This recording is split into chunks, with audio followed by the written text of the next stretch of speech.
Bueno, buenas noches. Un placer saludarlos. Miren, yo voy a comenzar comentándoles que este live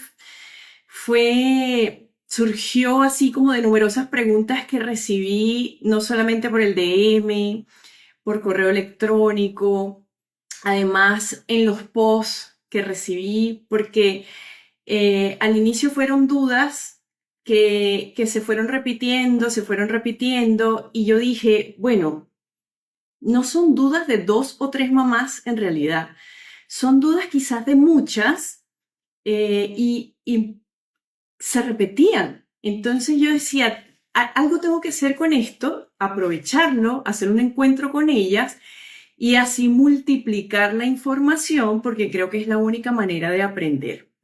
Después, unos días pasaron y recibo un comentario en una de mis publicaciones que decía puro miedo, como haciendo referencia a que todo lo que estaba comunicando estaba como atemorizando más que calmando la ansiedad de las mamás.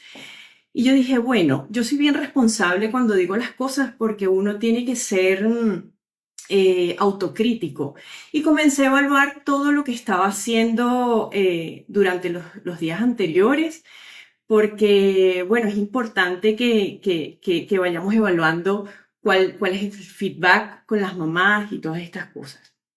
Entonces, una vez más, después que hice toda esta revisión, confirmé que qué importancia tiene que se les enseñe a las mamás sobre la enfermedad, sobre sus complicaciones, que ellas sepan de qué se trata, con nombre, con apellido, de forma clara, porque es la única manera que tú vas a tener cuando estés a las 3 de la mañana con tu bebé, con fiebre que no baja, con hundimiento de costillas, el día que no quiera comer porque simplemente está enfermo y no quiere comer, vas a tener herramientas para saber qué hacer. Y no es crear miedo, es simplemente prepararte para que tú sepas enfrentar estas situaciones. Entonces, eso es lo que en realidad me importó y yo dije, ¿miedo a qué? Miedo a nada, miedo a aprender, miedo a transmitir una información que a todo el mundo le tiene que interesar porque es la salud de su hijo. Bueno, y aquí estoy, compartiendo con ustedes en esta noche. Gracias por conectarse. Y bueno, para quienes no me conocen, soy María Angélica Pérez, soy infectólogo infantil, tengo más de 15 años atendiendo criaturitas porque soy pediatra y hace casi ya 10 años especialista en enfermedades infecciosas. Y bueno, una de las cosas que más me llama la atención aquí en Chile desde que comienza el frío es que los motivos de consulta son bien particulares. Y se repite fiebre, tos, moco, porque lo trae fiebre, tos, moco. Y la verdad es que una de las preguntas más importantes de las mamás es ¿cómo hago para diferenciar si es un resfriado común o si es influenza, si a veces se parecen tanto? Y sí, es verdad, tienen en común que hay congestión nasal, tienen en común que hay moco, tienen en común que hay tos, pero hay cosas que la diferencian. Y la verdad es que, ¿cuándo debes sospechar que tu hijo tiene influenza? Pues, cuando tu hijo está así como si nada y de repente comienza una fiebre súbita, alta, de difícil manejo, con escalofríos, pero que además se acompaña de mucho malestar general. En los libros la describen como que te pasó un tren por encima. Y uno se siente así, porque los dolores musculares son tan intensos que en ocasiones no te provoca levantarte de la cama, te tocan y te duele. Imagínense si uno se siente así, ¿cómo se debe sentir un niño? En otras oportunidades también se puede manifestar con dolor de garganta, tos seca, pero en realidad si tu hijo tiene fiebre, tiene tos seca, tiene malestar y le duele todo el cuerpo, ya con eso es suficiente para que comiences a sospechar que tiene influenza. Y bueno, los otros síntomas pueden ser más o menos frecuentes: náuseas, vómitos, dolor abdominal, pero no son categóricos de este virus, sino que pueden ser acompañantes de estos otros que te acabo de mencionar. Por cierto, al final voy a hacer un espacio para que si hay alguna pregunta que tengan, me la hagan y la podamos debatir y la podamos conversar. Y así que vayan anotando. En mi equipo bien valioso, mi equipo de Big Marca está acompañándome el día de hoy y ellos van a estar allí apuntando todas sus preguntas para yo contestarlas al final. Entonces, bueno, lo más importante después que sospechamos de la influenza es saber si este bebé se me va a complicar o no se me va a complicar. ¿Será un resfriado común solamente? ¿Será una influenza? Y bueno, ahí se comienzan las siguientes preguntas, porque como les digo, las mamás siempre dicen, bueno, pero si es resfriado, si tiene fiebre, si tiene moco, si tiene tos, ¿cómo sé yo si en realidad es una influenza o un resfriado? Y el resfriado muchas veces solamente viene acompañado de moquitos, una tos leve, puede o no haber fiebre, el malestar general no es tan intenso y los síntomas son más cortos. Pero ojo, y siempre digo esto, uno debe ser súper responsable con lo que dice. En pediatría o en medicina, 2 más 2 no siempre es 4. Y resulta que mientras más pequeño sea el niño, más complejo se nos hace el diagnóstico de cualquier enfermedad. Porque los niños tienen su sistema inmunológico más debilitado y por supuesto tienen menos probabilidades de defenderse correctamente y eso hace que tengan mayor riesgo de complicaciones. Entonces, sea un resfriado, sea una influenza, mientras más pequeñito sea el bebé, igual hay que estar atento. ¿Ok? La manera como se contagia la influenza, yo creo que la sabemos todos. Vía respiratoria, secreciones respiratorias, al toser, al hablar cerca de una persona que esté contagiada, al estornudar, si no nos cubrimos boca y nariz, y también a través del contacto con objetos o superficies contaminadas con secreciones respiratorias. Por ejemplo, las manillas de las puertas, abrimos una puerta, nos tocamos la cara y nos autoinoculamos el virus. Tomamos los juguetes de los niños, no nos lavamos las manos, nos tocamos la cara y nos autoinoculamos el virus. También si tocamos mesas, sillas o cuando vamos a cualquier centro de salud, generalmente tocamos sillas, estamos pendientes que los bebés están jugando por un lado y por el otro y llegamos a la casa, no nos cambiamos de ropa, no nos duchamos, no nos lavamos las manos, empezamos a hacer la comida, tocamos todo, la cara de los niños, todo un desastre por hacer todo rápido como siempre y terminamos enfermos porque no nos lavamos las manos y no nos cuidamos correctamente con las medidas preventivas. Entonces, es ahí donde empiezan muchas más preguntas. Y si yo tuve el contacto con todas estas secreciones y no me di cuenta y ya me infecté, o cuántos días después comienzo a presentar los síntomas. Y la verdad es que el periodo se llama periodo de incubación, que es el periodo en donde uno entra en contacto con el virus y comienza a presentar los síntomas, es más o menos entre 3 a 5 días.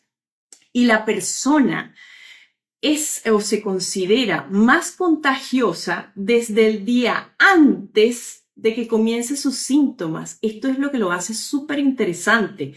Porque yo puedo estar conversando con cualquiera de ustedes y no me siento, no tengo ningún tipo de síntomas y resulta que pasado mañana o mañana ya tengo fiebre, tengo malestar general, por eso que lo llaman de forma súbita, porque comienza de un día para otro. Pero desde el día anterior ya yo ando contagiando a todo aquel.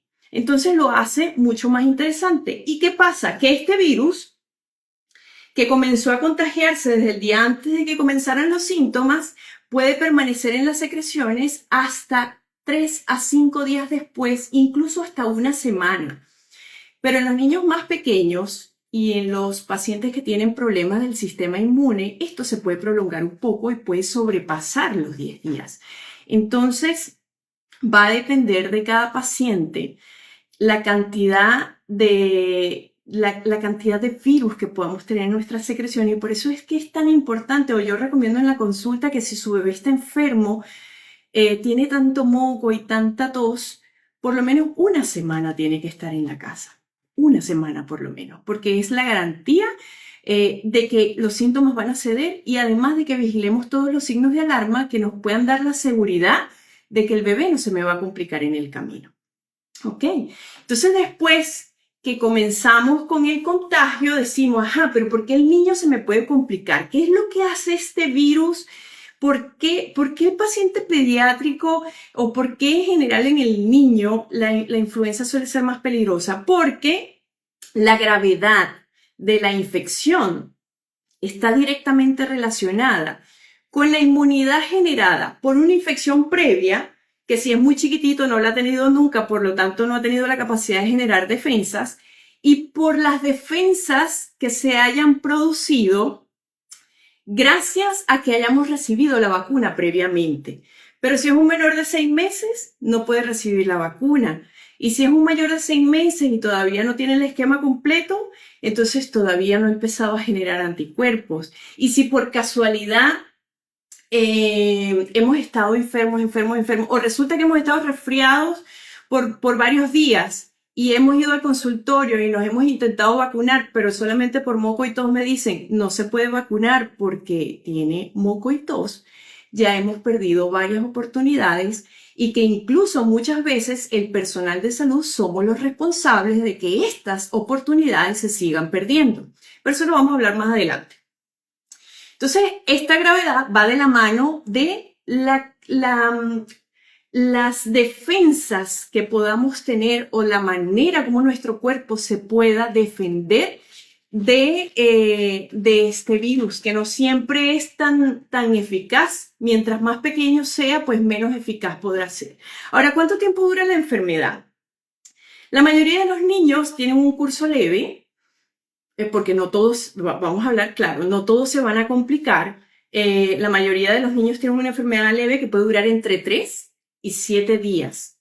Pero existe otro grupo que viene siendo como el grupo de riesgo: asmáticos, diabéticos, cardiópatas, niños que sufran de epilepsia o cualquier otra condición neurológica que les condicione a ser un paciente de alto riesgo. Estos niños, por sí solos, su enfermedad de base, o su, digámoslo, condición de base, los lleva a ser un grupo especial de riesgo a sufrir complicaciones. Entonces, el tiempo de curso de la enfermedad va a depender de cada paciente. Ahora, ¿cómo sé yo si este bebé se me está complicando en la casa? ¿Cómo sé yo si estoy tardando mucho en llegar a la urgencia?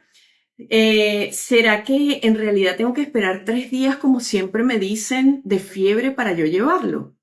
Eso es súper importante, esta pregunta. Miren, podemos tener un niño, 2 escenarios. Podemos tener un niño con fiebre de un día. No, vamos a hacerlo un poco más interesante. Podemos tener un niño que tenga 3 días de fiebre, y ese bebé en periodos sin fiebre estar saltando, jugando, comiendo, hidratándose. Capaz y no come mucho, pero come, toma líquido, interactúa, está activo, y tiene 3 días de fiebre. Estamos hablando de un bebé que está activo. Y tenemos el otro escenario del bebé que tiene horas de fiebre. Comenzó hoy a las 4 de la tarde, por ejemplo, pero tiene una piel pálida, moteada, como manchas. No reacciona. Tiene 4 horas de fiebre. Voy a esperar 3 días de fiebre, como se dice generalmente, para llevarlo a la urgencia. Y es ahí donde la mamá cobra un protagonismo importante, porque ella es la mujer que tiene que decir, no, mi hijo tiene fiebre desde las 4 de la tarde, pero me rechaza totalmente el alimento, no se quiere hidratar, no me responde, no despierta, está pálido, tiene la piel moteada, se le hunden las costillas, veo como que hace pausas para respirar.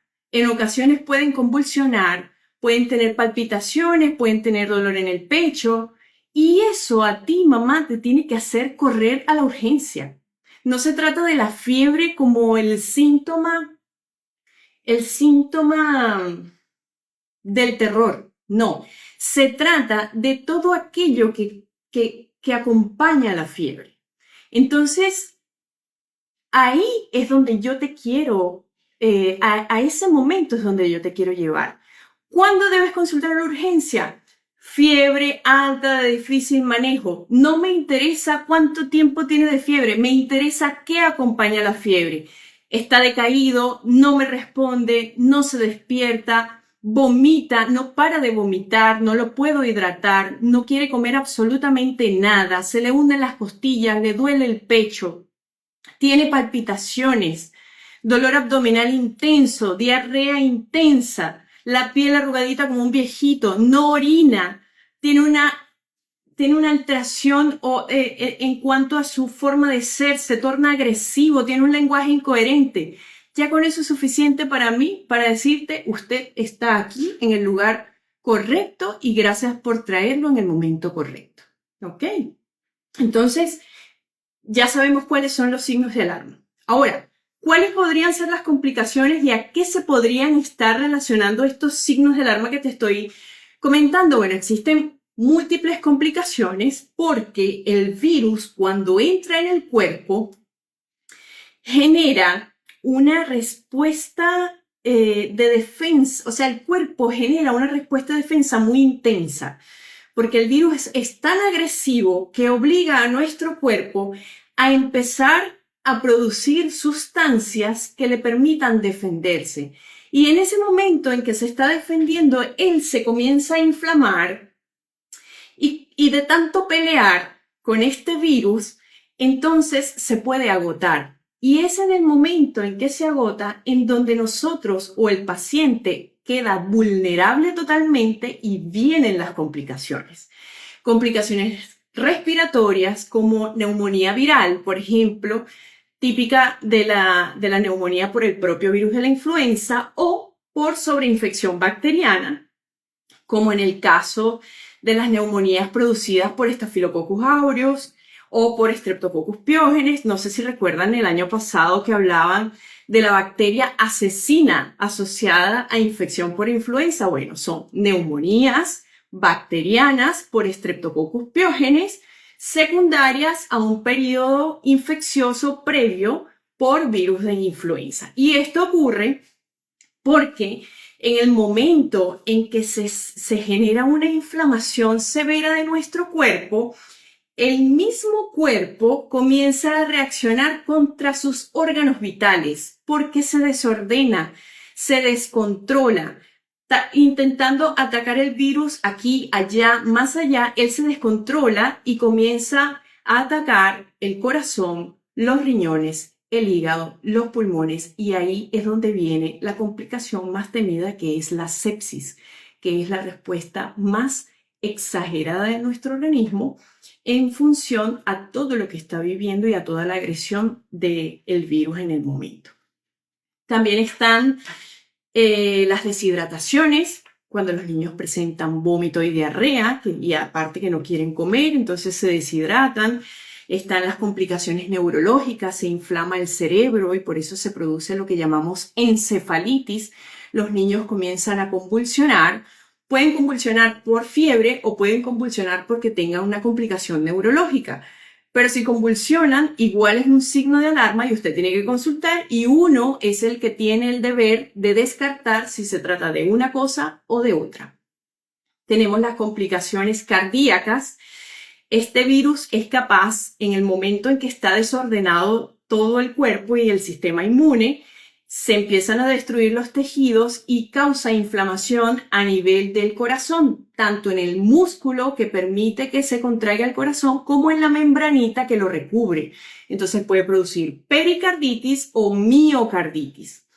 Y bueno, están todas las exacerbaciones de las enfermedades crónicas. Por ejemplo, el asmático comienza con una crisis severa, el diabético se le sube y se le baja la glucosa, el epiléptico comienza a convulsionar de manera desordenada porque las enfermedades de base se descompensan. Entonces, hasta ahora podemos ver que la influenza no es solamente un virus y que tenemos que prestarle bastante atención más a los signos de alarma que a todo lo demás. ¿Ok? Entonces, a medida que vamos avanzando, yo les puedo decir de todo esto hasta ahora que si tu hijo tiene fiebre de difícil manejo, tiene manchas en la piel de manera súbita, está pálido, está frío, está decaído, tiene una actitud rara, no se está comportando de la misma manera que siempre, usted vaya a la urgencia, porque lo más probable es que se esté instalando una complicación y estamos a tiempo de atenderlo todavía. ¿Ok? Ahora, este es una parte de los pacientes. El otro porcentaje de los pacientes, que es la mayoría, suele ser una infección autolimitada. Es decir, así como comienza, termina. Así como comienza, se cura. Así como empieza, tiene su fin. Y esta es la mayoría de los pacientes. Y estos pacientes pueden ser cuidados en casa. Una vez que haya sido evaluado por un médico, el médico tiene el deber de darles una pauta con todos los signos de alarma y ustedes en casa vigilarlos al pie de la letra.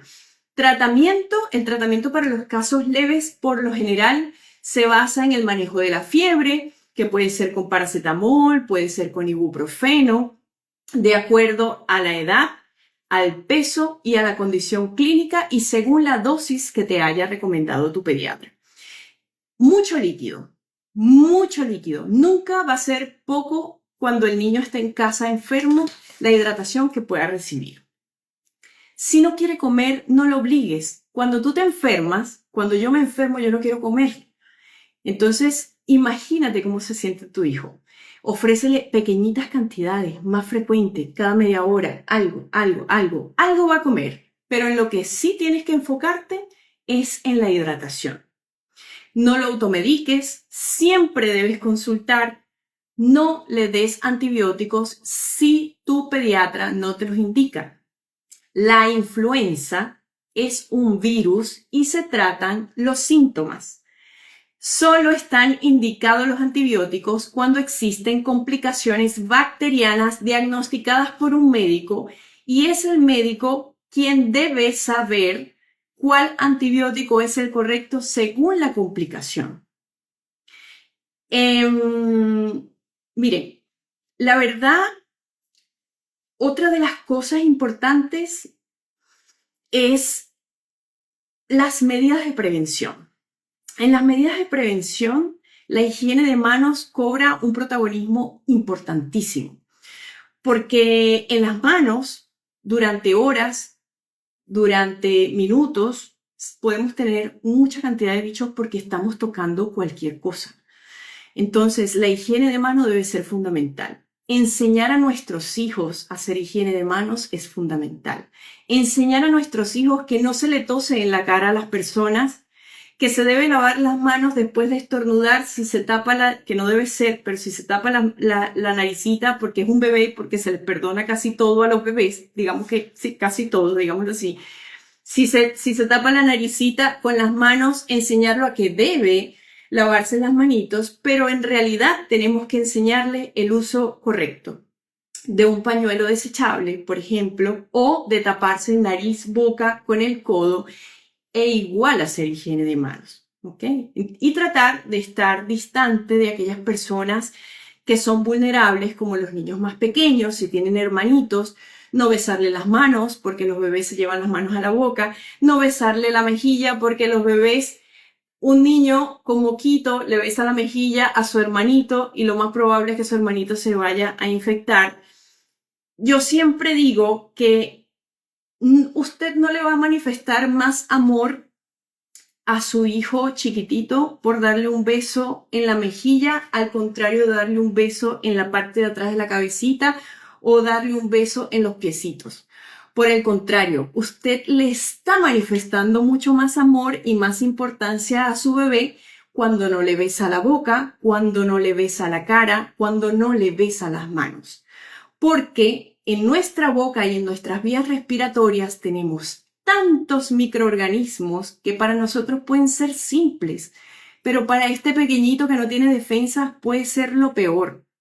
Entre ellos, una influenza. ¿Ok? Y las complicaciones que todo este virus puede traer en el camino si el bebé no se puede defender porque por su condición, por ser chiquitito, simplemente tiene defensas inmaduras. Ahora, siempre lo más importante en la casa, si tu bebé tiene criterios de estar recibiendo tratamiento en la casita, pues siempre una de las cosas más importantes es estar atentos a los signos de alarma y consultar de manera oportuna en caso de que sea estrictamente necesario. Ahora, ¿la influenza tiene tratamiento específico? Bueno, sí, tiene tratamiento específico, se llama oseltamivir. En la farmacia se puede conseguir como Tamiflu, pero no es que van a salir corriendo a comprárselo en la farmacia si tienen influenza, porque no todas las personas tienen indicación de tomar el medicamento. Se le indica solamente a los pacientes de alto riesgo, ya sea los menores de 2 añitos, un paciente que tenga alguna enfermedad crónica, un paciente que esté hospitalizado por una presentación grave de la infección. Y la idea de este medicamento en estos pacientes de alto riesgo es ayudar al sistema inmunológico a detener el virus para que no se siga multiplicando y disminuir el riesgo de complicaciones. Como todos los medicamentos, tiene efectos adversos, como por ejemplo, generalmente son leves, transitorios, pero molestosos. Mucha náusea, dolor abdominal, vómito. Entonces, por eso siempre debe ir de la mano de la indicación de un médico. Y eso es súper importante que lo tengan presente. Ahora quiero hablarles de la mejor estrategia, yo creo que de todos los tiempos, aunque hayan grupos que vayan en contra de todo esto, pero la mejor estrategia de prevención después de la higiene de manos y el mantener la distancia y todo esto es la vacunación. ¿Existe vacuna para la influenza? Pues todos sabemos que sí, existe vacuna para la influenza. Doctora, pero ¿será segura esta vacuna ¿será que vale la pena vacunar a mi hijo contra la influenza? Si igual, si me da la enfermedad, ¿qué tanto? Bueno, yo creo que después de todo lo que he dicho, los que tenían alguna duda probablemente ya la hayan aclarado. Esta vacuna es segura y es eficaz y tiene años administrándose a nivel mundial a millones de niños y está aprobada por la Organización Mundial de la Salud, por la FDA, por el CDC, que son organismos internacionales que garantizan la seguridad de los pacientes. Entonces, yo creo que no debería haber como mayor duda en esto, porque existen muchos más beneficios de lo que podemos lograr que desventajas. Y siempre debemos pensar en las cosas positivas. Ahora, ¿en qué consiste esta vacuna? Esta vacuna consiste, y esto es súper importante también, está compuesta por virus inactivados. ¿Qué quiere decir esto? Las vacunas de virus inactivos, que finalmente son como virus muertos, lo que hacen es estimular el sistema inmunológico para que cuando se enfrente a este virus, él tenga la capacidad de defenderse y no tiene ningún poder de producir la enfermedad porque son virus muertos. Entonces, esto de que yo no me voy a vacunar contra la influenza porque yo me vacuné el año pasado y me dio peor. No, eso no existe. No existe. Si usted se vacunó contra la influenza y a los días, un par de días, comenzó con fiebre, moco, tos y síntomas respiratorios de cualquier característica, es porque antes de la administración de la vacuna venía incubando un virus. Las vacunas de virus inactivos no tienen la capacidad de producir la enfermedad. solamente estimulan al sistema inmunológico para que te defiendas cuando te enfrentes a este virus en particular. Entonces ya desechamos otro mito, ¿ya? Entonces ya no hay ya esta excusa de no me voy a vacunar porque me va a dar peor, ya eso no existe. Doctora, pero mi hijo no entra dentro de los grupos de riesgo y yo quiero comprar la vacuna en la farmacia. ¿Es igual de eficaz? Sí. La vacuna que se compra en la farmacia es igual de segura y eficaz que la vacuna que se coloca en el consultorio y protege contra las mismas 4 cepas. La vacuna que se coloca, la vacuna ministerial, protege contra 2 variantes de la influenza tipo A y 2 variantes de la influenza tipo B, que se van actualizando año a año porque los virus mutan. Y la Organización Mundial de la Salud garantiza de que la vacuna que llegue a tanto los establecimientos públicos como privados sean las que tienen que llegar y que sean eficaces y seguras para todos los pacientes. ¿Desde qué edad? Desde los 6 meses de edad puedes vacunar a tu hijo. Existen grupos de riesgo. Los grupos establecidos acá en Chile son desde los 6 meses hasta quinto básico APP 10 años. Pero si sales de este grupo que sí o sí se vacuna y perteneces a un grupo de riesgo, diabetes, asma, enfermedad neurológica, independientemente de la edad, te vacunas. Ahora, si no perteneces a ninguno de estos grupos y quieres acceder a la vacuna, la puedes buscar en un establecimiento privado. Si tu bebé tiene menos de 9 años, debe recibir 2 dosis la primera vez que se vacuna. Y las 2 dosis deben ir separadas de 4 semanas, que es lo mismo que un mes.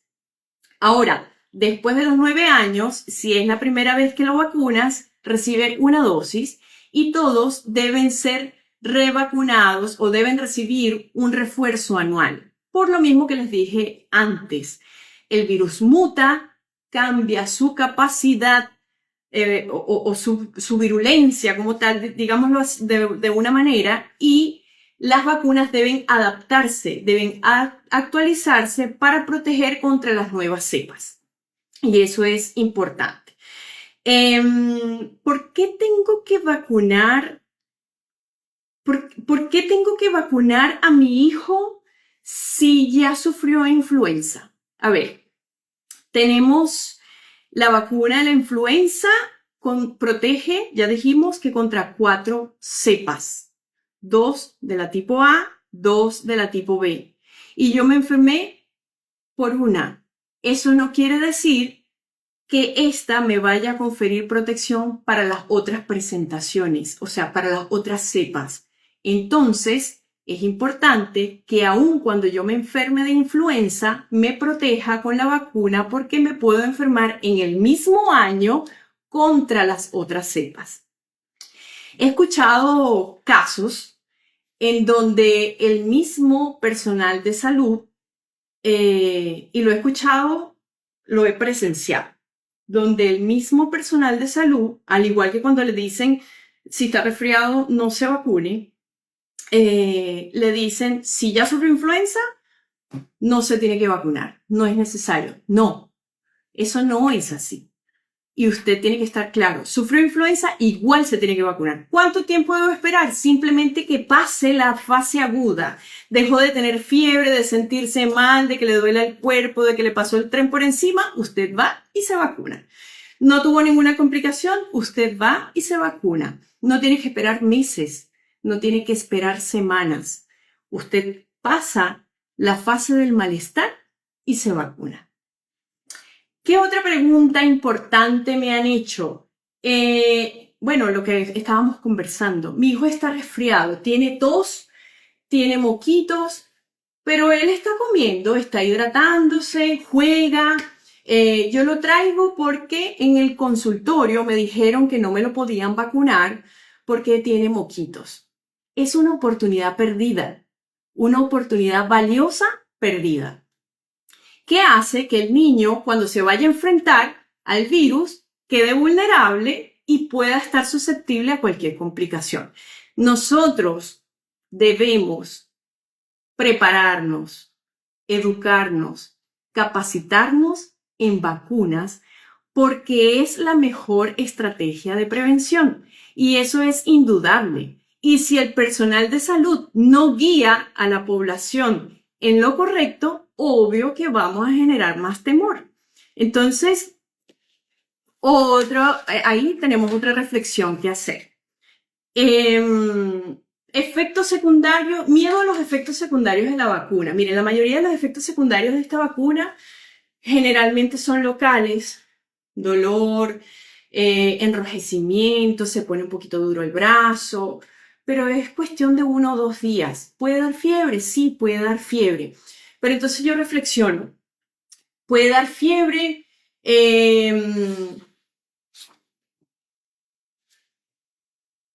un día, 2 días, pero resulta que la complicación puede hacer que yo me quede hospitalizada hasta más de 15 días en la UCI porque tuve una neumonía complicada, porque tuve una falla de múltiples órganos por el virus. Entonces hay que hacer riesgo-beneficio.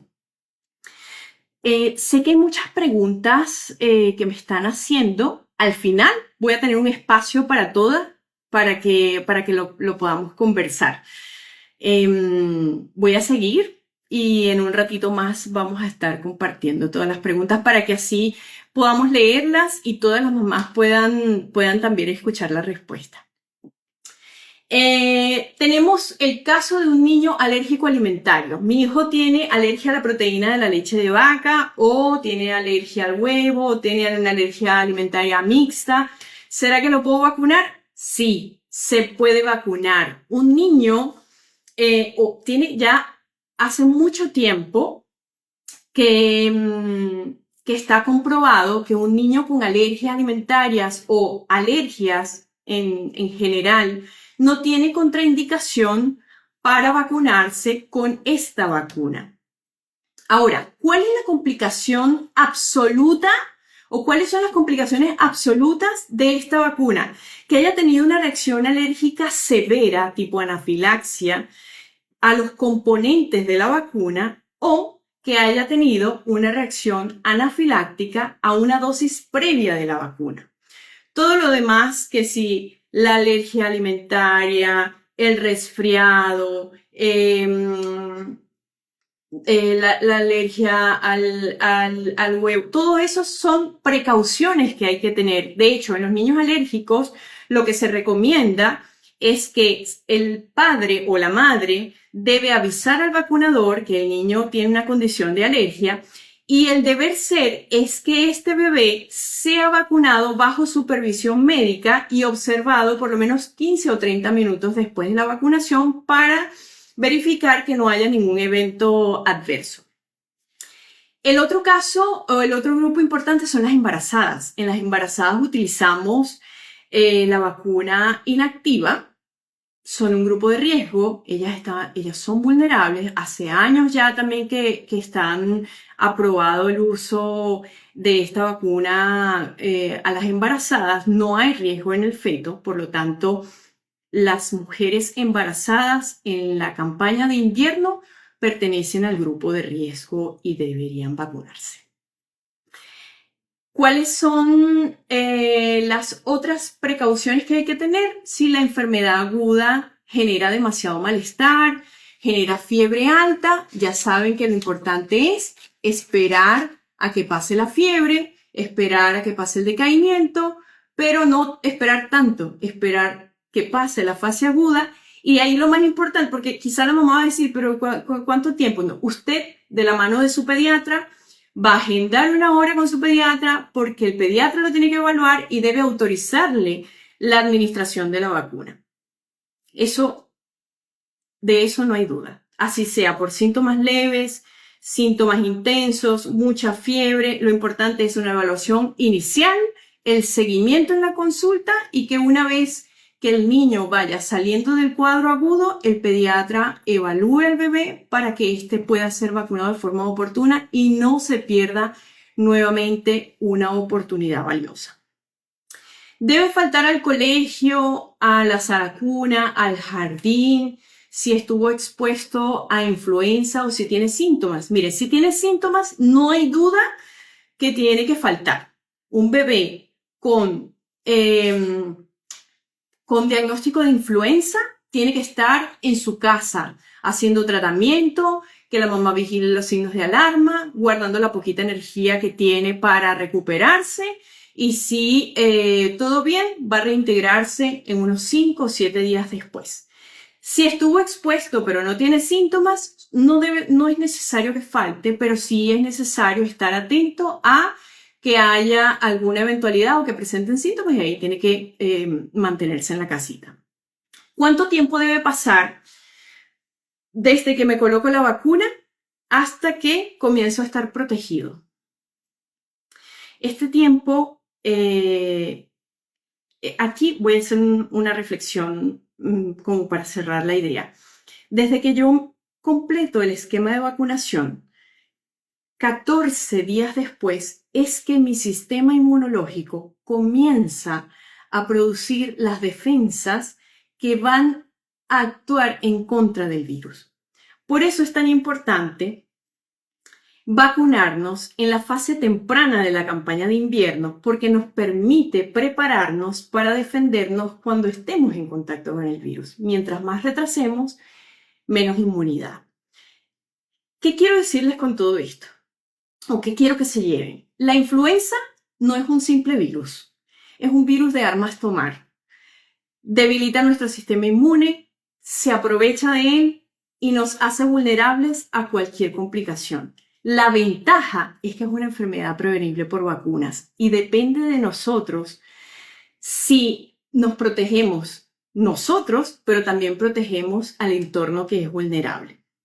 Y siempre, mamá, siempre se los voy a decir, ante cualquier duda, consulte con un profesional. Eso es lo más importante.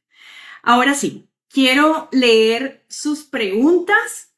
Quiero saber si alguien tiene alguna duda que me quiera consultar. Vamos a dar unos minutitos para que podamos compartir un poco sus experiencias. Si tuvieron si tuvieron la desdicha, digámoslo así, de haber padecido la influenza, si tuvieron alguna experiencia poco favorable. Aquí tengo algunas anotaditas que mi equipo de Big Marca me está enviando. A ver, Silvia pregunta, doctora, buenas noches. Mi hijo de 8 años tiene influenza A y la fiebre ha estado en 42.5. Él empezó el sábado fiebre, dolor de cabeza y poco apetito. Sus pulsaciones súper acelerados. Hoy lo llevé a emergencia y me dijeron influenza. Solo le enviaron Nastul, paracetamol, la fiebre sigue. Ya, Silvia, mira. Importantísimo. La fiebre de la influenza es una fiebre elevada, de difícil manejo. En este caso, y bueno, en muchas oportunidades la fiebre puede durar tan cortito como 3 días, pero a veces llegas al 5.º día y todavía estás teniendo fiebre. Entonces, recuerda que la fiebre es importante, pero más importante es qué acompaña la fiebre. Decaimiento marcado, somnolencia, falta de respuesta, manchas en la piel, palidez, convulsiones, lenguaje incoherente, algún trastorno de conducta, agresividad, algo que no consultar nuevamente a la urgencia. ¿Okay? Dolor en el pecho. La taquicardia, lo que me dices es que ha tenido taquicardia, tienes que ver Cuando hay fiebre, el paciente le sube la frecuencia respiratoria y le sube la frecuencia cardíaca. Es importante ver si en el momento que baja la temperatura, también baja la frecuencia cardíaca y se normaliza. Porque de lo contrario, si permanece taquicárdico, ahí pudiese ser un signo de alarma, sobre todo si está acompañado de dolor en el pecho, de dificultad para respirar y esas cosas. No sé si aclaré tu duda. A ver, Ivania pregunta, doctora, ¿cómo debería ser más o menos la evolución de la influenza cuando ya están vacunados? ¿Sería lo normal para pequeños? ¿Ya están vacunados? ¿Sería lo normal para pequeños y más grandes? ¿Existe algún medicamento que ayude a detener como los síntomas de la influenza? Me dijeron que existe uno que se da entre las primeras 48 horas. Sí, Ivania, mira. Cuando están vacunados, la enfermedad suele ser leve. La fiebre puede ser igual de alta, pero generalmente, recuerden que medicina 2 más 2 no siempre es 4, y eso es importante que lo sepan. Generalmente la fiebre suele ser alta, pero cuando estamos vacunados, una de las ventajas es que se pudiesen acortar los días de fiebre e incluso los síntomas en general suelen ser más leves. Y sí, como les comenté, existe un medicamento que es un antiviral que se utiliza para los casos de influenza, pero no todos los pacientes tienen criterio de recibirlo. Solo se administran en los pacientes con alguna condición grave producida por la influenza, los pacientes menores de 2 años, si así el médico lo considera. Si es un caso de hospitalización severa por influenza o algún paciente de alto riesgo. O sea, no cualquier paciente debe recibir el oseltamivir porque, si bien es cierto, es un medicamento que se utiliza para intentar como detener la progresión y la multiplicación del virus, igual tiene sus efectos secundarios y a veces los efectos secundarios, entonces, prolongan el malestar del niño cuando en realidad el niño suele autolimitar la infección. Entonces, en caso tal de que creas que es conveniente que tu hijo lo reciba, es preferible consultar siempre, que sea evaluado por un médico y determinar si tiene criterio o no de recibirlo. A ver, Soledad pregunta, doctora, buenas noches, tengo una consulta, si le dio influenza, ¿cuál es la probabilidad que le pueda dar de nuevo? Y si es así, ¿en cuánto tiempo puede ser? Cariños para ti también, Soledad. Mira, una cepa de influenza, aunque sean tipo A, tipo B, cada cepa es independiente. El tiempo va a depender de en qué momento te expusiste al virus. Por ejemplo, si yo en este momento tengo influenza A, salí de mi cuadro agudo y me expongo pasado mañana a la otra variante o a la otra cepa de la influenza y yo no tengo defensas para esa variante o esa cepa, yo puedo, o sea, soy vulnerable a volverme a contagiar sin un tiempo definido. No sé si me explico. Es decir, no porque, por eso les decía que los anticuerpos o las defensas de una cepa no quiere decir que me protejan contra otra. Por eso es que no existe un tiempo entre una y otra. A ver, Nixie pregunta, doctora, mi hija tiene 8 años y fue vacunada en el colegio por el ministerio. A ver, doctora, mi hija tiene 8 años y fue vacunada en el colegio por el ministerio. ¿Debe ser vacunada nuevamente durante este año?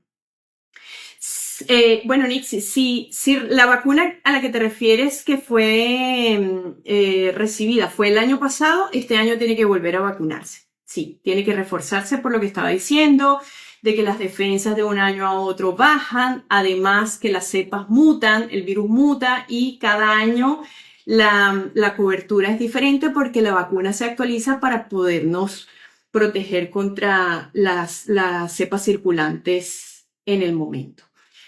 Y Silvia pregunta, ¿es bueno continuar tomando vitaminas como la Muno, omega 3, estando con la influenza? Mira, En cuanto a las vitaminas, omega, las mejores vitaminas son las que se obtienen a partir de los alimentos naturales. Si tenemos una alimentación balanceada, tenemos un estilo de vida saludable, obviamente que esas vitaminas son las que van a hacer que nuestro sistema inmunológico esté fortalecido. Pero existen estudios que recomiendan el uso de probióticos como para fortalecer el sistema inmunológico. Y esos son estudios que, bueno, que cada vez tienen como mayor evidencia y pues nosotros los científicos en realidad nos debemos a esa evidencia también. Habla de, más que nada, cómo la microbiota intestinal influye mucho en el fortalecimiento de nuestro sistema inmunológico. Entonces, el omega 3 es mejor cuando lo recibes, por ejemplo, del pescado, las vitaminas de las frutas, de las verduras, todos los alimentos naturales. Y, a ver, Silvia pregunta, ¿pero los niños de 8 años reciben 2 dosis o solamente una? No, los niños de 8 años, todos los menores de 9 años reciben 2 dosis siempre y cuando sea la primera vez que se vacunan. Es decir, si tu hija de 8 años el año pasado recibió, o sea, ya ha sido vacunada en los años anteriores, este año recibe una dosis. Pero si tu hija de 8 años es primera vez que recibe una dosis de antiinfluenza, entonces debe recibir 2 dosis. Bueno, yo creo que con esto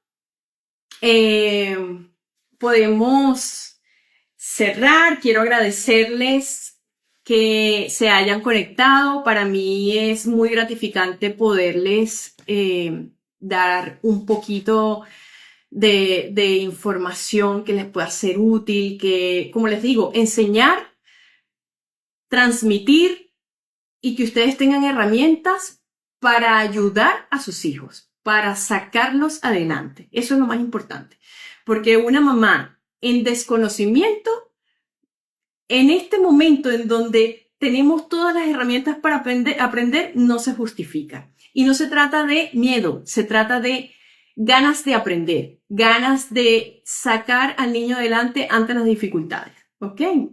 Quiero invitarlos de igual manera a que a través del link que les voy a dejar en la biografía visiten mi canal de YouTube, donde voy a estar publicando información más completa, más detallada, y pues que puedan revisar, puedan guardar. Este live va a quedar guardado y lo van a poder revisar todas las veces que quieran, compartir todas las veces que quieran, y si quedó alguna duda en el aire, pues ahí me lo pueden dejar abajo para que durante la semana la vayamos contestando y así podamos seguir aprendiendo todos.